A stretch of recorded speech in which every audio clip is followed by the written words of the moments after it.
얼마 전에 그 영화부에서 했던 부모교육 세미나를 참석한 적이 있었습니다. 근데 그 부모교육 세미나를 이렇게 진행하던 강사님이 이렇게 이런 질문을 하셨습니다. 어떤 질문인가 하면, 여러분들의 자녀들이 공부를 잘하는 아이가 되길 원하십니까? 아니면 성품이 좋은 아이가 되길 원하십니까? 이렇게 물어보시더라고요. 여러분들 어떤 걸 원하십니까? 공부를 잘하는 아이를 원하십니까? 아니면 성품이 좋은 아이를 원하십니까? 그렇죠.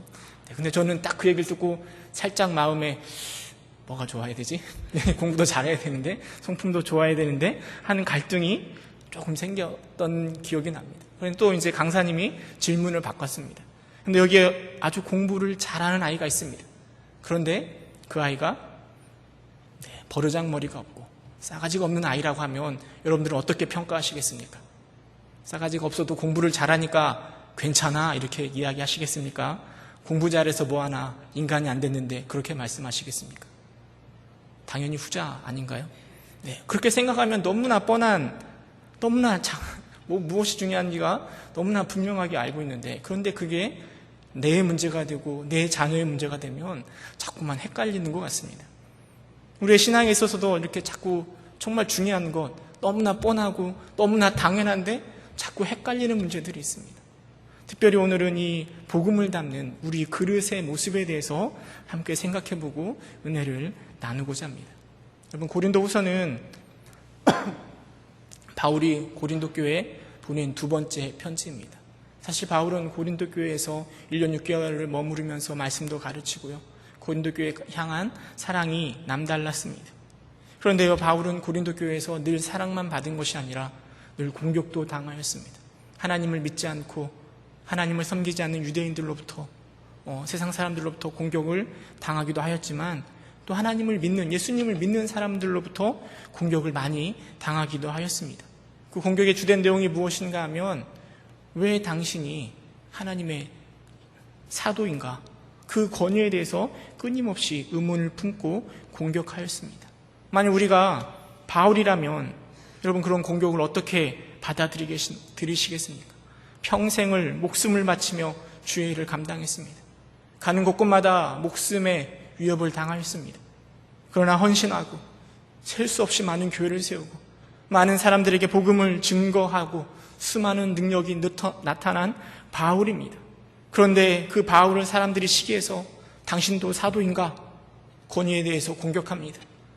많은 일을 할 때마다 트집을 잡고 오해와 편견 속에서 방해를 하고 있습니다. 여러분, 그런 사람들을 여러분들은 어떻게 대하시겠습니까? 4장에 보면, 1절에 보면 바울은 그런 공격 앞에서, 반대자들 앞에서 이렇게 고백합니다. 1절에 보면 낙심하지 아니하고, 또 2절에 보면 이에 숨은 부끄러움의 일을 버리고 라고 이야기합니다. 다시 말하면 바울은 고린도 교회에서 낙심할 일도 있었습니다. 숨기고 싶은 부끄러운 일들도 있었습니다. 그러나 바울은 그런 모습, 어찌 보면 낙심하는 일은 아마 그런 공격의 대상이 되었던 것, 또 숨기고 싶은 일은 여러 가지 것들이 있겠지만, 이 권위에 대한 도전들도 있겠지만, 그런 것조차도 바울은 하나님의 영광스러운 구원의 계획을 말하는데 초점을 맞추고 있습니다. 5절에 보면 이렇게 고백하고 있습니다. 우리 4장 5절 말씀 함께 읽어볼까요? 4장 5절 말씀 함께 읽도록 하겠습니다. 시작. 우리는 우리를 전파하는 것이 아니라 오직 그리스도 예수의 주 되신 것과 또 예수를 위하여 우리가 너희의 종된 것을 전파함이라. 예수를 위하여 우리가 너희의 종된 것을 전파한다라고 이야기합니다. 고린도 교회 가운데 때로는 그 사도의 직분을 공격하는 그들임에도 불구하고 바울은 자신이 너희의 종된 것을 전파한다라고 분명하게 이야기하고 있습니다.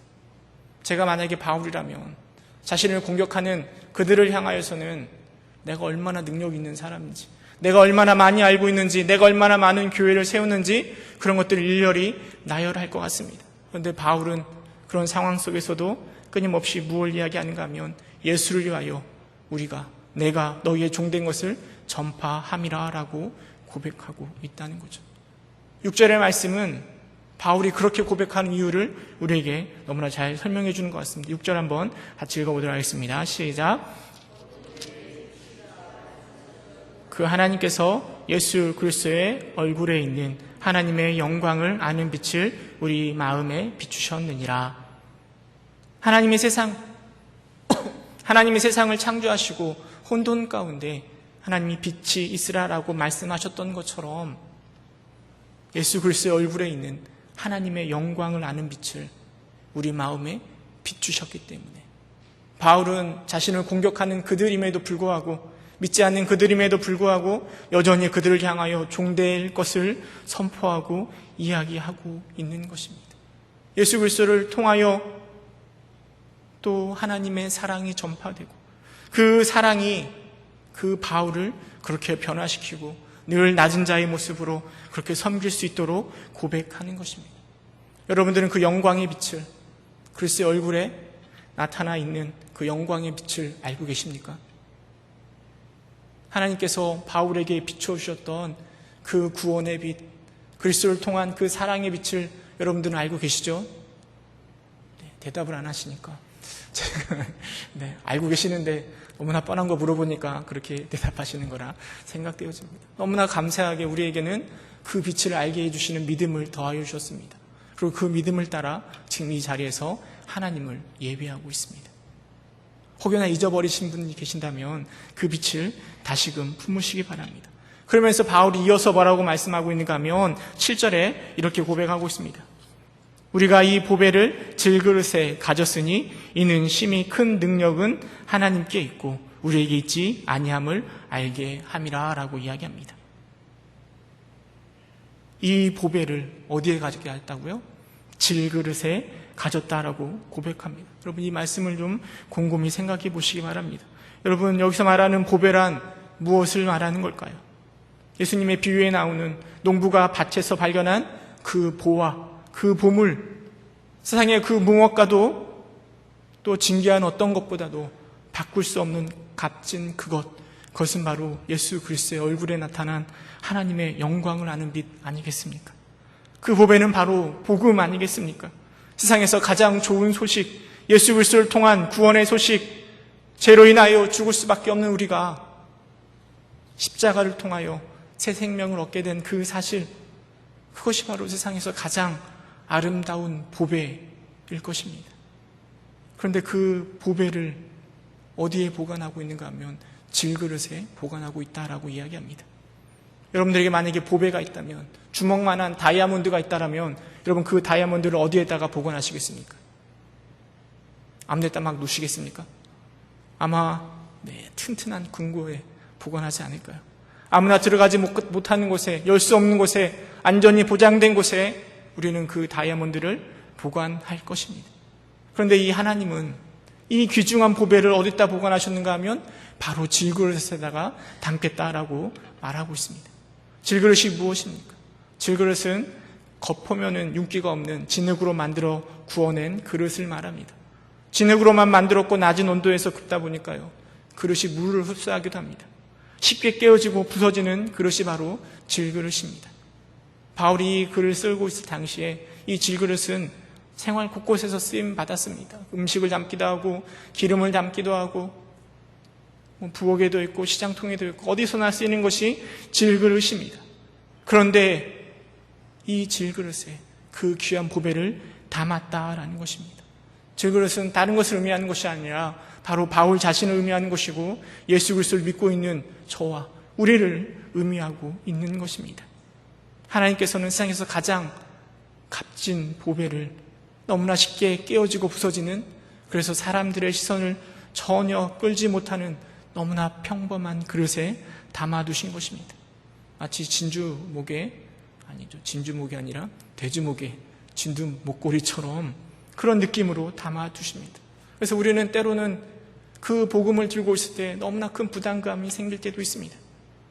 돌아서면 잊어버리고, 은혜 받고 돌아서면 잊어버리고, 금방금방 욕심을 쫓고 내 생각을 쫓고 있는 우리의 모습을 바라볼 때마다 과연 나 같은 사람이 그 귀한 보배를 담을 수 있는 자격이 있을까? 요한의 고백처럼 하나님, 저는 힘들매도 감당하지 못하겠습니다라는 말이 절로 나옵니다. 근데 성경은 우리에게 평범한 모양새가 그냥 질그릇이라는 그런 평범한 그 그릇이 내용물의 가치를 떨어뜨리지 않는다라고 가르쳐 줍니다.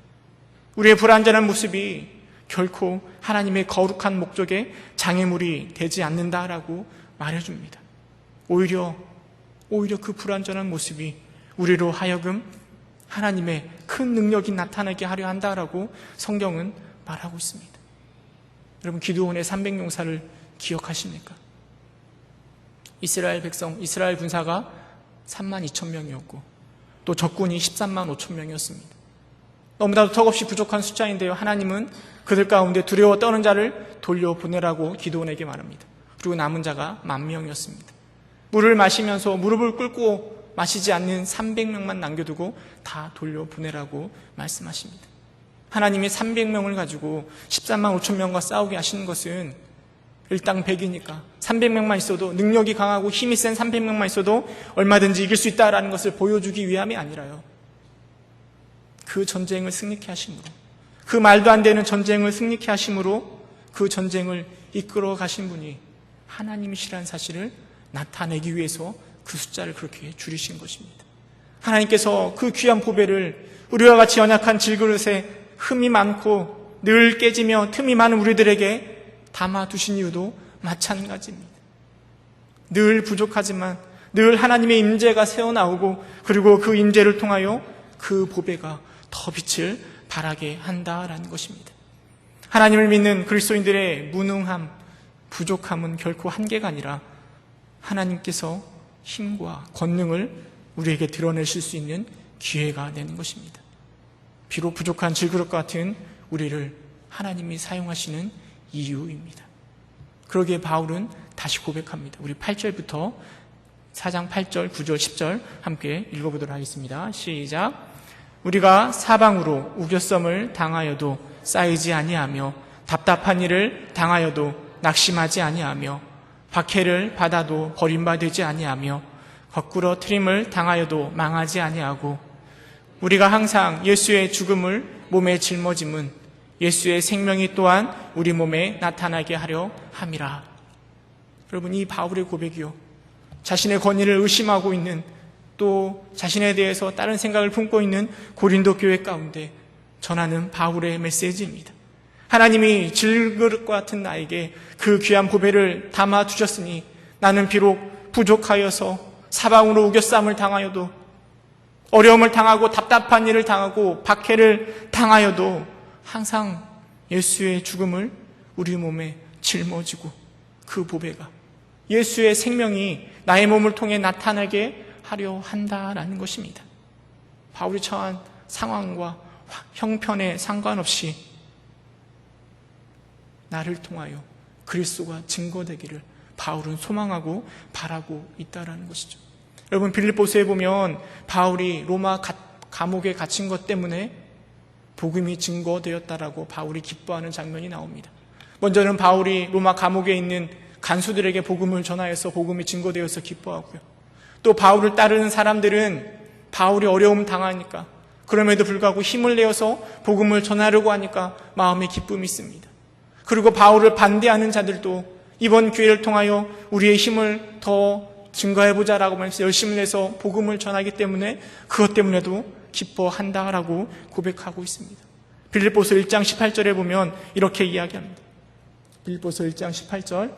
그러면 무엇이냐, 거칠애로 하나 참으로 하나 무슨 방도로 하든지 전파되는 것은 그리스도니 이로써 나는 기뻐하고 또한 기뻐하리라. 여러분, 이것이 바로 바울의 신앙 고백입니다. 질그릇에 보배를 품은 바울은 어떤 상황 가운데서도 이 복음이 드러낼 수 있음으로 인하여 기뻐하며 이야기하는 것이죠. 복음을, 보배를 대하는 이 태도를 바울이 이렇게 설명하고 있는 것입니다. 여러분, 그 보배가 무엇입니까? 그 복음이 무엇입니까? 하나님을 향한, 우리를 향한 하나님의 사랑입니다. 십자가를 통한 유일한 구원의 길, 그것이 바로 하나님의 사랑입니다.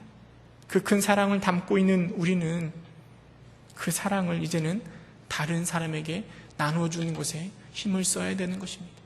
바울은 그것에 목숨을 건 것이죠. 우리는 신앙생활 하면서 어디에 초점을 맞추는가 하면 내 신앙의 경륜을 쌓는데, 내 거룩함을 쌓는데 초점을 맞춥니다. 어떻게 해서든지 내 신앙을 완벽하게 만들고 하나님 앞에 내 신앙을 증명하려고 많은 사람은 열심을 내어 신앙생활합니다.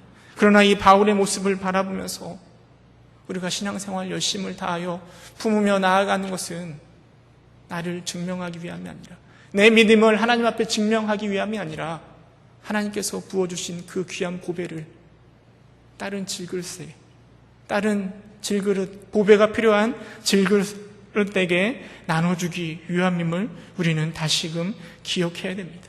여러분, 그러기 위해서는 그 하나님의 귀한 사랑, 그 보배를 다른 사람들에게 나눠주기 위해서는 우리의 그릇이 준비되어야 됩니다.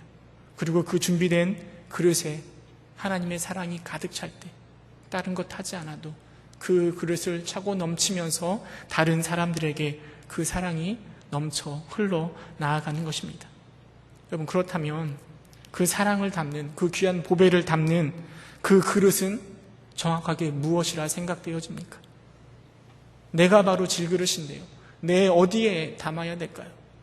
물론 우리의 지혜에도 담을 수 있습니다. 지식에도 담을 수 있습니다. 우리의 행위에도 귀한 보배를 담을 수 있습니다. 그러나 저는 그 보배를 담은 가장 귀한 그릇은 바로 우리의 성품이라 생각되어집니다. 끈질긴 공격 앞에 바울은 짜증을 낼 법도 합니다. 자신이 가지고 있는 지식을 동원하여 그들을 창피를 줄 수도 있을 것 같기도 합니다. 그러나 바울은 그 넉넉한 성품으로 고린도 교회를 품습니다. 그리고 그들의 종이 되는 것을 마다하지 않습니다. 전 이런 바울의 성품이 하나님의 사랑을, 그 보배를 담는 그릇이다 생각되어집니다. 여러분, 과거의 바울을 생각해 보시기 바랍니다. 다메섹으로 갈 때 교회를 핍박하기 위해서 그들을 쫓아간 것입니다. 그 정도로 그가 칼 같은 사람입니다. 그런데 지금 그가 하나님을 만난 뒤에 자신을 괴롭히고 자신을 도전하지만 그를 끌어안는 성품의 소유자가 된 것입니다. 보배를 품은 질그릇은 물론 예배도 잘 참석하고 기도도 많이 해야 되고 성경도 많이 읽어야 합니다.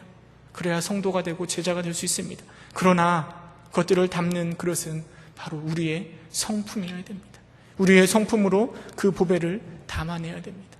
마태복음 5장에 가면 팔복 이야기가 나옵니다. 그럼 어떤 사람이 복을 받을까요? 능력이 많고 권위가 높고 좋은 직분을 가지고 있고 영향력이 있는 그런 사람들, 돈이 많은 사람, 그런 사람이 복을 받는 게 아닙니다. 성품이, 인격이 예수 그리스도를 닮은 사람, 예수 그리스도처럼 온유하고 심령이 가난하고 애통하고 의에 줄이고 긍휼히 여기고 마음이 청결하고 화평케 하는 자가 하나님의 복을 누릴 것이다 라고 이야기하고 있습니다. 여러분, 그 성품이 하나님의 보배를 담는 그릇이어야 됩니다. 여러분, 우리의 성품이 복음을, 주님의 사랑을 담는 그릇임을 사단도 너무나 잘 알고 있기 때문에 우리를 끊임없이 공격합니다. 우리 마음의 그릇을, 성품을 깨트리려고 우리를 늘 공격합니다. 한 성격 나오게 하려고 우리를 공격합니다. 악한 마음을 품게 하고 시기와 질투 가운데 우리의 하나님의 사랑을 담지 못하게 하려고, 담아도 깨어진 쪽파기에 물을 붓는 것처럼 줄줄줄 새게 만들려고 우리의 성품을 늘 공격합니다. 아무리 말씀을 많이 알고 있고 아무리 여러 가지로 봉사를 하고 있고 아무리 하나님 앞에 물질을 많이 드리고 있다 한들 우리의 성품이 깨지면 그 깨어진 성품으로는 하나님의 보배를 제대로 담아낼 수 없는 것입니다. 우리 안에 예배를 통하여 많은 은혜가 차고 넘쳐도 돌아가는 순간 그 안에 미움의 마음이 있으면 그냥 그 은혜가 금방 사라져버리는 것이죠. 살아가다 보면 정말 뜻밖의 사람을 만납니다. 정말 어떻게 저렇게 못된 사람이 있을까? 그런데 그 사람이 성경책을 들고 다닙니다.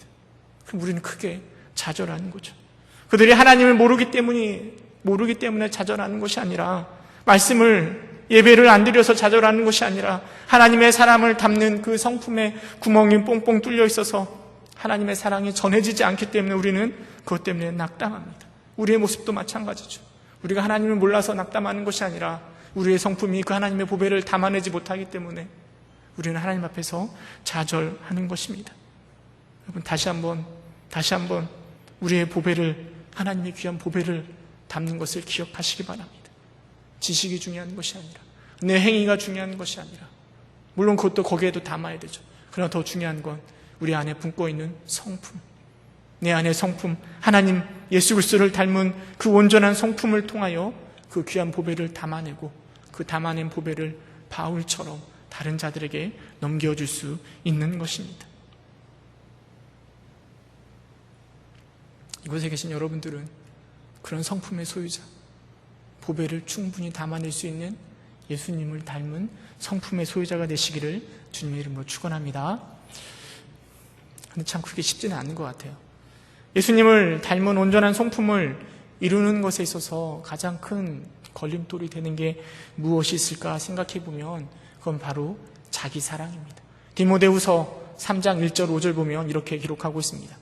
너는 이것을 알라. 말세에 고통하는 때가 이르러 사람들이 자기를 사랑하며 돈을 사랑하며 자랑하며 교만하며 비방하며 부모를 거역하며 감사하지 아니하며 거룩하지 아니하며 무정하며 원통함을 풀지 아니하며 모함하며 절제하지 못하며 사나우며 선한 것을 좋아하지 아니하며 배신하며 조급하여 자만하며 쾌락을 사랑하기를 하나님 사랑하는 것보다 더하며 경건의 모양은 있으나 경건의 능력은 부인하니 이 같은 자들에게서는 내가 돌아서라. 여러분, 이 말씀을 읽으면서 어떤 생각이 드십니까? 내 모습은 어떠하다 생각되어지십니까?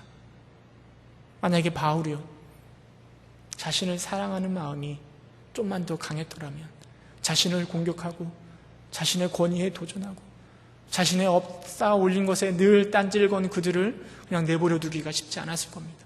그런데 자신을 사랑하는 것보다, 자신의 욕심보다, 그 교만함보다 하나님을 더 사랑하기에 그것들을 다 내려놓고 그들의 종이 될 수 있다라고 고백하는 것입니다.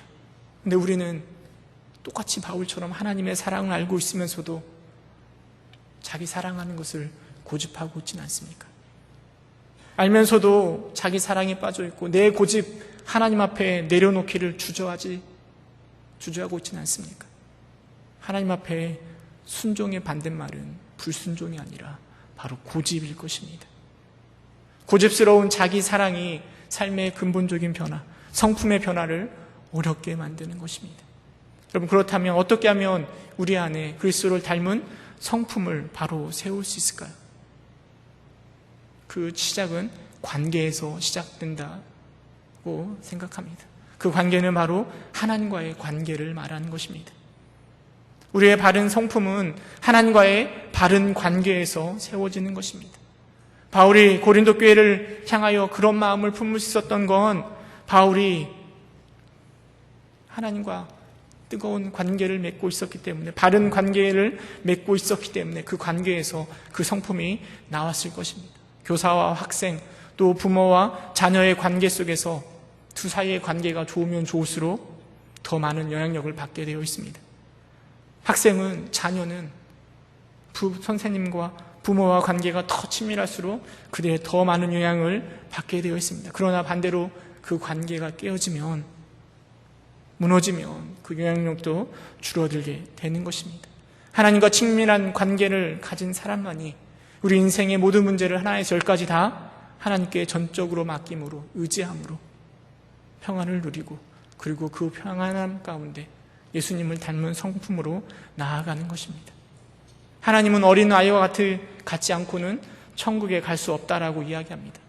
여러분, 그 어린아이와 같다라는 게 어떤 의미일까요? 아이처럼 순수한 모습? 때묻지 않는 그런 순전함일까요? 저는 그렇게 생각하지 않습니다. 어린아이일수록 누구만 찾는가 하면 엄마만 찾습니다. 저희 하민이를 보면 그렇습니다. 아침에 일어나가지고 막 울 때 제가 안아줘도 울음이 멈추지 않습니다. 누가 가야 울음이 멈추는가 하면 엄마가 가야 됩니다. 어린아이일수록 엄마를 향한 집착이 더 강해집니다. 여러분, 그런 엄마를 찾고자 하는 그 마음, 그 어린아이와 같은 그 마음으로 하나님을 찾을 때 우리는 부족하고 연약하지만 그것이 바로 천국을 맛보아할 수 있도록 하는 것 아니겠습니까? 하나님만 바라보고 하나님에게 초점이 맞춰져 있고 하나님과의 관계가 회복되어질 때 여러분, 하나님의 성품이, 예수님의 성품이 우리에게 나타나고 우리의 모습이 예수님을 닮아가는 것입니다. 관계를 통하여, 하나님과의 바른 관계를 통하여 하나님을 닮아가는 여러분 되시기를 주님의 이름으로 축원합니다. 또 두 번째로 생각해 볼 수 있는 건 바로 공동체를 통하여 우리의 성품을 세워갈 수 있다고 생각합니다. 공동체를 이루어 함께 하는 것은 결코 쉬운 일이 아닙니다. 너무나 다른 사람들이 모여있기에 공동체 안에 분쟁이 나고 싸움이 나고 다툼이 나는 것은 너무나 당연합니다. 그런데 하나님은 우리에게 공동체를 허락하여 주셨습니다. 교회라는 공동체를 통하여 함께 모여 함께 예배하며 모이기에 힘쓰라라고 말씀하십니다. 물론 공동체 역할들이 여러 가지가 있겠지만 저는 개인적으로 이 공동체가 바로 우리의 성품을 훈련시킬 수 있는 훈련장이라 생각되어집니다.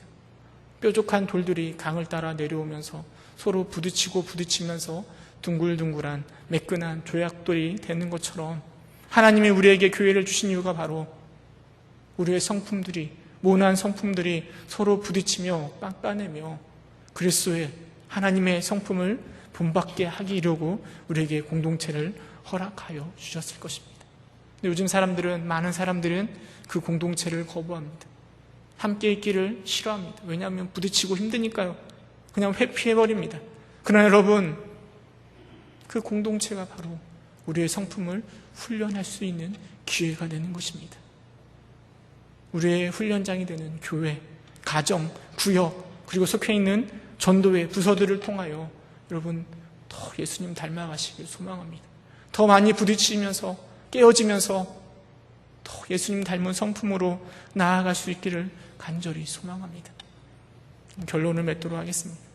바울이 하나님을 핍박하던 그 바울이 세계 선교의 1등 공신이 되고 이방 선교의 문을 열 수 있었던 건, 그렇게 성도가 되고 제자가 되고 전도자가 될 수 있었던 것은 그가 받은 보배, 복음의 보배를 성품이라는, 하나님의 온전한 성품이라는 질그릇에 담았기 때문입니다. 그 온전한 성품으로 하나님의 보배를 담아 다른 이들에게, 고린도 교회 가운데 많은 하나님을 알지 못하는 자들에게 전하여졌을 때 그 능력이 그 안에서 나타나는 것입니다. 여러분, 우리도 마찬가지입니다. 우리는 이미 성도이고 제자이고 전도자가 되기 위해서는 말씀을 많이 읽는 것도 필요하고요. 기도도 많이 해야 됩니다. 예배도 열심히 참석해야 됩니다. 그러나 무엇보다 중요한 건 하나님의 성품을 담는 질것으로 우리가 변화되어야 됩니다. 하나님과의 친밀한 관계 속에서 하나님이 세우신 가정과 교회의 공동체를 통하여 우리의 성품이 하나님 앞에 바로 세워질 때 우리도 바울처럼 성도가 되고 제자가 되고 전도자가 되는 것입니다.